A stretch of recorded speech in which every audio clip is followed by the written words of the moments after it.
Every morning at exactly 7:15 a.m., the glass doors of Sterling Rowe Global Holdings slid open with a quiet, almost respectful whisper. Employees walked in like they owned the world. Polished shoes clicked against marble floors. Designer bags swung with confidence. Expensive perfumes filled the air, but no one noticed the man standing by the entrance. He stood tall despite his age, dressed in a perfectly pressed Navy security uniform. His badge read, "Mr. James Carter." To everyone else, he was just the old security man. Invisible, replaceable, unimportant. Some employees walked past him like he didn't exist, others treated him worse, opened the door properly. One woman snapped one morning without even looking at him. James nodded politely. "Of course, ma'am." Then came Daniel Brooks, the operations manager, the man everyone feared, the man who believed power made him superior. "Move aside," Daniel said sharply, barely slowing down. James stepped aside immediately. "Good morning, Mr. Brooks." Daniel didn't respond, he never did, but James watched him, carefully, silently, like a man collecting evidence. And then she arrived, Patricia Hayes. Unlike everyone else, she stopped every single day. "Good morning, Mr. Carter." Her voice was warm, genuine, not forced. "Good morning, Patricia," James replied with a soft smile. She handed him a small cup. "Your coffee. No sugar." James paused. "You remembered?" she smiled. "Of course. You're not invisible, you know." That sentence stayed with him. Upstairs, reality was different, cruel, sharp, unforgiving. "Patricia." Daniel's voice cut through the office. She stood quickly. "Yes, sir." He slammed a file on her desk. "This is unacceptable." Her heart dropped. "I'll fix it immediately." "You should have fixed it before it got to me." Silence filled the office. No one spoke. No one helped. No one defended her. Downstairs, James watched everything through the CCTV screens. His eyes darkened, not with anger, with understanding. By nightfall, Patricia was still working, alone. The office lights flickered as cleaners moved around. She finally packed her things and walked toward the exit. Halfway through the lobby, her files slipped, papers scattered everywhere. Before she could react, James was already kneeling beside her. "Careful," he said gently. She laughed tiredly. "You always save me." As he helped her, something slipped from her folder. A letter. James picked it up. He paused. Resignation draft. He looked at her. "You're thinking of leaving." She hesitated, then nodded. "I feel invisible here." James studied her face, then said quietly, "Sometimes the people no one sees are the ones who matter most." She smiled faintly. "I wish someone important believed that." James said nothing, but his eyes revealed something deep, a secret. A dangerous one. That same night, inside a luxury black car parked across the street, a younger man checked his phone. Message sent. "Only one heart in that building still remembers how to be human." The young man smiled. "Then it's time," he whispered. Something was coming, something big. The following morning, rain tapped softly against the glass walls of Sterling Rowe. Patricia arrived with an umbrella in one hand and a paper coffee cup in the other. As always, she stopped at the front desk. "Good morning, Mr. Carter." James looked up and smiled. "Good morning, Patricia. You're early." She gave a tired laugh. "Mr. Brooks sent emails past midnight. Said he wants the quarterly reports before 10 a.m. James noticed the dark circles under her eyes. "You should not let them take your peace." Patricia sighed. "Sometimes peace is expensive." Before James could respond, Daniel Brooks stormed through the revolving door. "Patricia, why are you standing here chatting? Get upstairs now." She immediately straightened. "Yes, sir." James watched Daniel walk away, then looked at Patricia. "Remember this," he said quietly. "The loudest people are not always the most powerful." Upstairs, Daniel dumped 3 thick files on her desk. "I need the investor presentation, revised compliance sheet, and client performance summaries before lunch." Patricia stared at the stack. "Sir, this is 3 departments' work. Daniel leaned closer, voice cold. Then perhaps you should learn to work like management material. The words hit harder than the files. By noon, Patricia had barely moved from her seat, her fingers flew across the keyboard, spreadsheets. Emails. Corrections. At 1:15 p.m., Daniel returned. Still not done. I'm almost finished. He smirked. Almost doesn't impress the board. That evening, Patricia stepped into the lobby exhausted, her heel caught the edge of the marble floor and she stumbled. James quickly stepped forward and steadied her. You need rest. She gave a weak smile. I need survival. James looked at her for a long moment, and somewhere behind his calm eyes, another piece of the test was being marked. Daniel Brooks did not just lead with pressure. He led with humiliation. The next week, his tactics became darker. Deadlines were changed without notice, important emails mysteriously disappeared from Patricia's inbox, meeting times were altered at the last minute. Then Daniel would stand in front of the team and say, Patricia, why are you always behind? The office began to whisper, maybe she's not good enough. Maybe Daniel is right. But James knew better. From the security room, he watched the internal system logs. He saw Daniel forwarding emails to himself. He saw timestamps being edited. He saw sabotage. One afternoon, Daniel deliberately walked to the front desk with a cup of coffee. Without warning, he tipped it over. Dark liquid spilled across James's desk. Oh, Daniel said mockingly. I suppose cleaning is part of your job. James slowly reached for a cloth. Yes, Mr. Brooks. Daniel smirked and walked away. He never noticed the cold stillness in James's eyes. Later that evening, Patricia approached the desk. I'm sorry about earlier, she said. James looked up. You have nothing to apologize for. She lowered her voice. I think he's trying to push me out. James nodded slowly. Sometimes people reveal themselves when they think no one important is watching. Patricia frowned slightly. There was something strange about the way he said it. That night, a black luxury Range Rover waited across the street. James stepped inside. Behind the wheel sat Adrian Carter, his son, tall, impeccably dressed. Early 30s, a man whose face occasionally appeared in business magazines. Well, Adrian asked. James removed his cap and leaned back. The company culture is rotting from the middle. Adrian's jaw tightened. And Patricia? James's expression softened. She is the only one who still treats people with dignity. Adrian nodded. Then it's time for phase 2. The next morning, an anonymous internal memo was sent to every employee. Urgent, executive restructuring and promotion review underway. Staff performance and loyalty assessments in progress. Panic spread instantly. Coworkers who ignored cleaners suddenly smiled at them. Managers began pretending to be kind. Daniel became even more manipulative. He called Patricia into his office. If senior positions open up, I may recommend you, he said smoothly. Her eyes widened. Really? He smiled. If you help me with a few confidential reports. Outside the glass wall, James passed slowly through the corridor, watching. Listening. Testing. The trap had begun.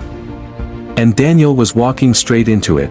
By Friday evening, the entire 14th floor had emptied. Only Patricia remained. The soft hum of computers and the distant sound of rain against the windows were the only things keeping her company. Daniel had assigned her what he called a special project, a recovery strategy for one of the company's failing divisions. It was the kind of work senior executives usually handled. But Patricia poured herself into it. She stayed until 11:40 p.m. Charts. Forecasts. Staff restructuring plans. A new client retention strategy. By the time she saved the final presentation, her eyes burned with exhaustion. The next morning, she arrived early, hopeful, maybe this would finally prove her worth. At 10 a.m., a board preview meeting began. Patricia entered quietly with printed copies, then she froze. Daniel stood at the front of the room. On the screen behind him was her entire proposal, every slide. Every word. Every graph. Her heart pounded. Daniel smiled confidently, as I developed this strategy over the past week. Patricia's breath caught. He was presenting her work as his own. She looked around the room. No one questioned him. No one knew. Her fingers tightened around the file in her hand. Downstairs, James watched the meeting feed from the internal security monitors. His face remained calm. But inside, another mark was made against Daniel's name. Later that evening, Patricia sat alone in the lobby, tears threatening to fall. James sat beside her. He stole it, didn't he? She looked up in surprise. How did you know? James gave a faint smile. Truth leaves footprints. She looked away. I'm tired of being invisible. James's eyes sharpened. Sometimes the invisible are the ones history remembers. Monday morning brought another crisis. One of the cleaning staff, Mrs. Evelyn Grant, arrived in tears. Her son had been rushed to the hospital over the weekend. Emergency surgery, the cost was beyond what she could afford. Some staff whispered sympathy, others simply walked away. Patricia noticed. At lunchtime, she quietly approached Evelyn near the break room. How much do you still need? The older woman wiped her eyes. £3,000. Patricia paused. That was nearly her rent money. Without hesitation, she opened her handbag, took out an envelope, and pressed it into Evelyn's hands. This should help. Evelyn stared at her in disbelief. You can't. I can, Patricia said softly. Please take care of him. From across the corridor, James had seen everything, not through cameras. With his own eyes. Later, he approached Patricia. You gave away your rent money. She smiled weakly. A child needed it more. James looked at her with deep respect. Few people chose kindness when it cost them something. Patricia did, and the test was no longer just about loyalty. It was about character. On Wednesday morning, the atmosphere inside Sterling Rowe changed. A sleek black car stopped at the entrance. Out stepped Adrian Carter, tall. Sharp jawline. Tailored black suit. The kind of man who looked like he belonged on the cover of Forbes. The whisper spread instantly. Board executive. Head office representative. Potential successor. Daniel nearly rushed downstairs. Mr. Carter, welcome. His smile was almost painful to watch. James stood by the entrance in full uniform, expression unreadable. For a brief moment, Adrian's eyes met his father's. He almost said something, but James gave the smallest warning glance. Not yet. Daniel followed Adrian around the office all day. Offering coffee. Opening doors, suddenly acting like a gentleman. Patricia simply remained professional. At one point, Adrian stopped by her desk. I've heard good things about your work. Daniel quickly cut in. She assists my department. Patricia lowered her eyes. Adrian noticed. He noticed everything. That evening, inside the black car, Adrian turned to his father. She's exactly as you said. James nodded slowly. And Daniel? Adrian smirked. He's already exposing himself. The reveal was getting closer. Thursday night began like every other late shift. Most of the staff had gone home. Only a few employees remained on the 14th floor, including Patricia, who was finishing corrections Daniel had dumped on her desk at 5:45 p.m. Outside, rain lashed against the glass tower. Thunder rolled across the London skyline. At exactly 8:17 p.m., the lights flickered.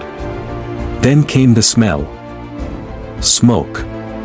At first it was faint, then the fire alarm screamed. People rushed out of offices in panic, everyone out. Someone shouted. The corridor quickly filled with confusion. Daniel grabbed his laptop bag and headed straight for the stairwell. Sir. One of the interns called out. Mia is still in the records room. Daniel didn't even turn back. Security will handle it. Patricia froze. The records room was at the far end of the floor. The smoke was getting thicker, but she ran. Without thinking. Without hesitation, she wrapped her scarf around her nose and pushed through the hallway.